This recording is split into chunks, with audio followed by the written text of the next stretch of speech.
heavyweight division finally back? It is. It's back, and we are actually already in phase one of a golden era of heavyweights. Look, once upon a time, Stephen A., in heavyweight boxing, Jack London, the racist author of Call of the Wild, you know, when Jack Johnson was champion, you know, early in the 1900s, said they needed a great white hope to restore the dignity to the, you know, all this kind of stuff. And throughout the 20th century, there was this sense that America really wanted Rocky Marciano, that everyone got very excited. But actually, the biggest stars were African-American heavyweights. Muhammad Ali, Joe Louis, Mike Tyson, right? These were the biggest stars in sports.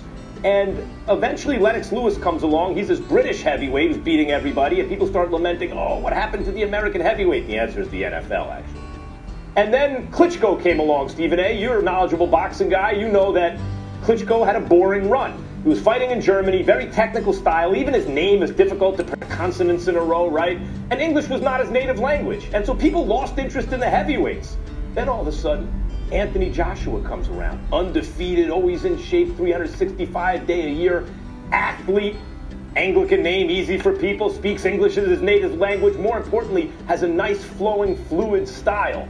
And Tyson Fury, probably the biggest personality in boxing. Also, English is his native language, named after Mike Tyson, obviously influenced by Muhammad Ali. By the way, Anthony Joshua here tomorrow. That's reality. Even the guy he's fighting, Jarrell Miller, also big personality, nice fluid style. Stephen A. And then Deontay Wilder, an actual American, right?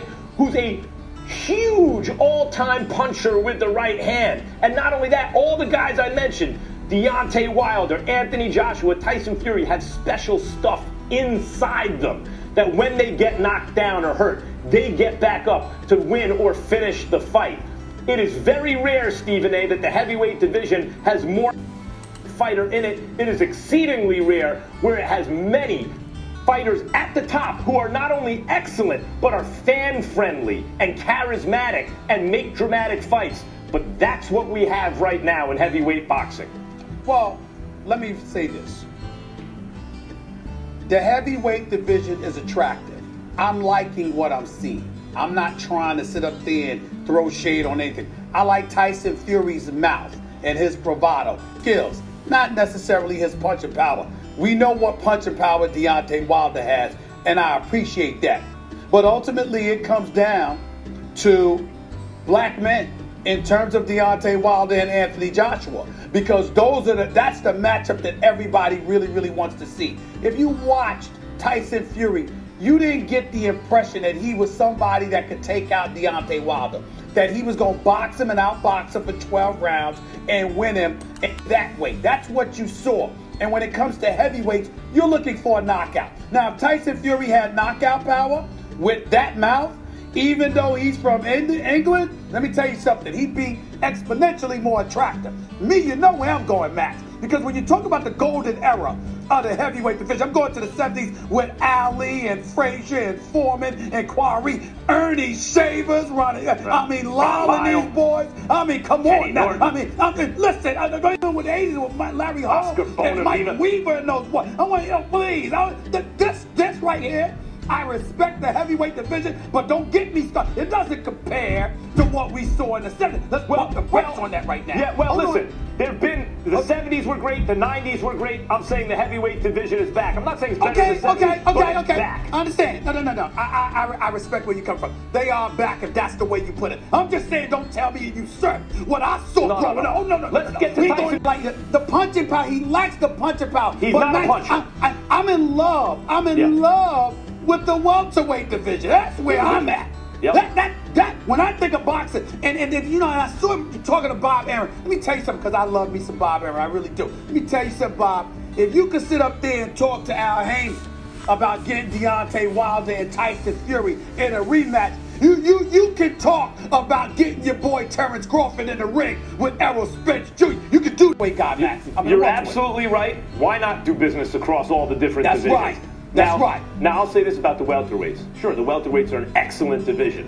Like in the 80s, when you had, in the early 80s, you had Tommy Hearns and Sugar Ray Leonard and Wilfred Benitez and Roberto Duran. Golden era of welterweights, and it was an amazing time. But whenever the heavyweights have the action, it's always the best for boxing. The big boys are the best. When that's going strong, boxing is at its biggest best. And I want to say something about Tyson Fury. He's not a big puncher. But you know who can be big attractions when they're not big punchers?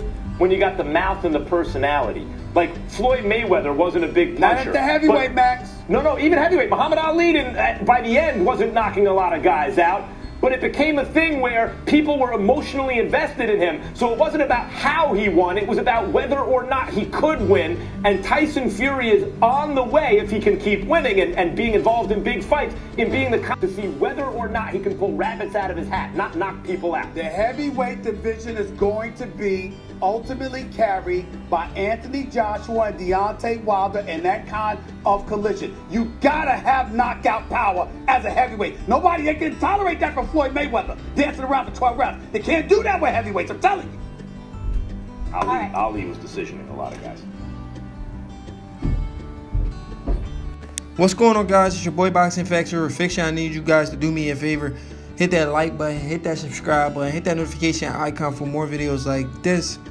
I just seen a video from ESPN First Take with Max Kellerman, Molly, and Stephen A. Smith. These people are quite characters, man. It seems like these guys get paid to run with their own narrative. Sometimes I don't even think these guys believe what they're saying, but they did make some points that I agree with. But like I was saying, some of the stuff these guys say, I don't even think they personally agree with it. They're just probably told to say stuff like that. That's what it looks like, in my opinion. But it is what it is. But they did make some points that I agree with. First, we're going to go ahead and address Stephen A. Smith. Stephen A. Smith, he got overzealous. Well, not overzealous. He got maybe a little upset. He got a little upset. Stephen A. Smith got a little upset when Max Kellerman talked about Anthony Joshua, Deontay Wilder, Tyson Fury ushering in a golden era of heavyweight boxing.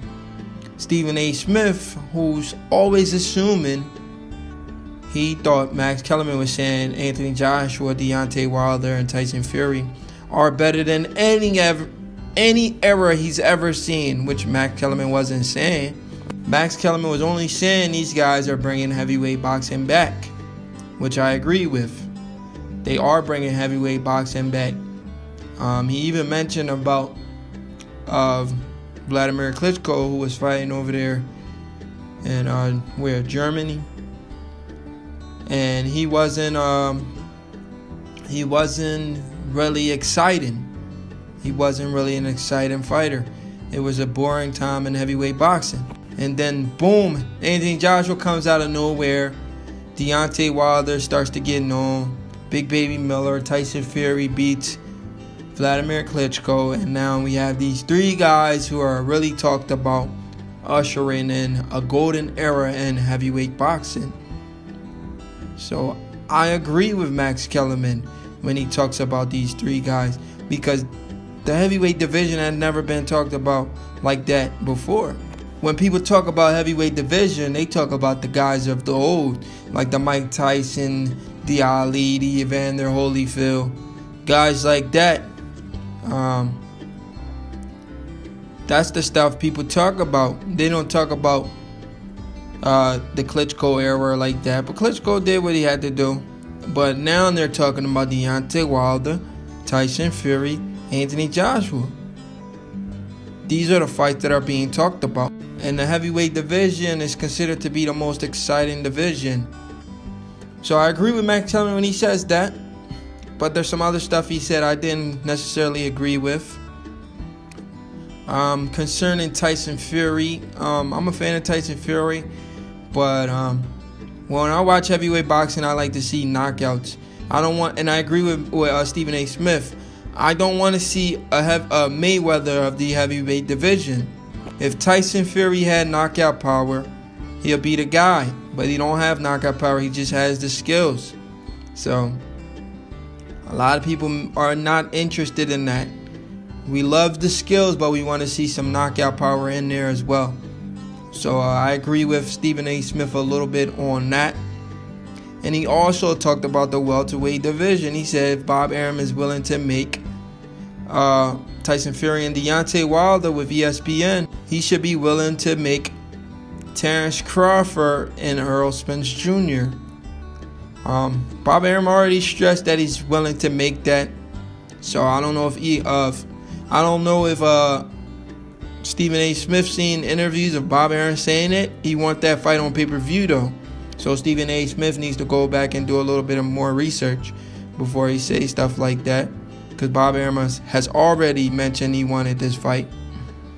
But it was a great interview from both of these guys. It was a great segment. Maybe not an interview, but a great segment from ESPN First Take. Molly didn't have a lot to say like usual, but Max Kellerman, Stephen A. Smith get riled up, man. The guy gets so passionate when he starts talking. It's like there's a battery in his back. It's like the guy's a freaking robot. He just get riled up. I mean, he looks like a fake human being. He looks like a robot that you just turn on the robot and he just goes ahead and start running his mouth. That's what it looks like in my opinion, but he has some valid points and I agree with some of his points. I also agree with a lot of Max Kellerman points, but I do agree these three guys are ushering a new era of heavyweight boxing. Do me a favor, hit that like